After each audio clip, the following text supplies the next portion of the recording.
السلام عليكم ورحمة الله وبركاته. نحمده ونصلي على رسوله الكريم. أما بعد فأعوذ بالله من الشيطان الرجيم. بسم الله الرحمن الرحيم. পবিত্র মক্কাতুল মুকাররমা থেকে আপনাদের সবাইকে জানাচ্ছি আন্তরিক শুভেচ্ছা এবং মোবারকবাদ। আমরা গতকাল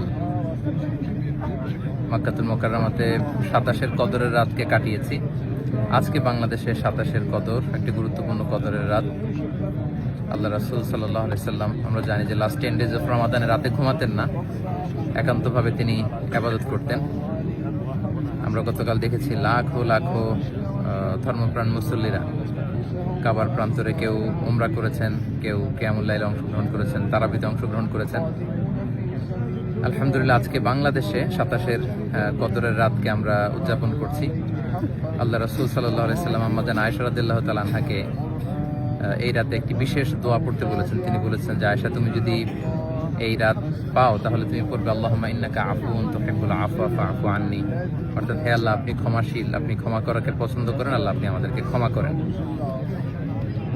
আল্লাহ রাসূল সাল্লাল্লাহু আলাইহি সাল্লাম রমজানের শেষ দশকে যখন পৌঁছতেন, তিনি ইদা জাআল আশরু আহিয়াল লাইলা ওয়া আইকাযা আহলা ওয়া জাদ্দা ওয়া শাদ্দাল মিযহার, সারা রাত জেগে ইবাদত করতেন, পরিবারের সবাইকে জাগিয়ে তুলতেন, ইবাদত করার জন্য বলতেন।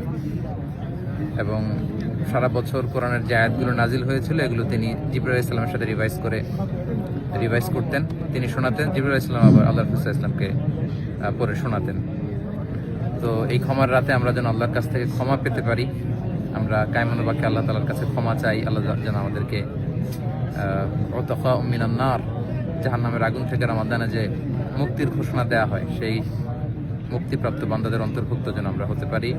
পবিত্র মক্কাতুল মুকাররমা থেকে আমরা প্রাণ ভরে দোয়া করছি আপনাদের জন্য, আপনারাও আমাদের জন্য বিশেষভাবে দোয়া করবেন।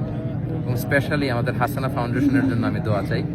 ভেরি রিসেন্টলি আমরা একটা ফাউন্ডেশন ফর্ম করেছি, হাসানা ফাউন্ডেশন, যেটার মধ্য দিয়ে আমরা বাংলাদেশের বিভিন্ন শিক্ষা কার্যক্রম পরিচালনা করব।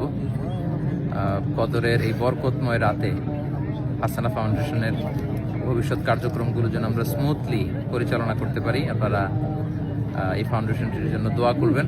এবং ঈদের পরপরই আমি দেশে আসব।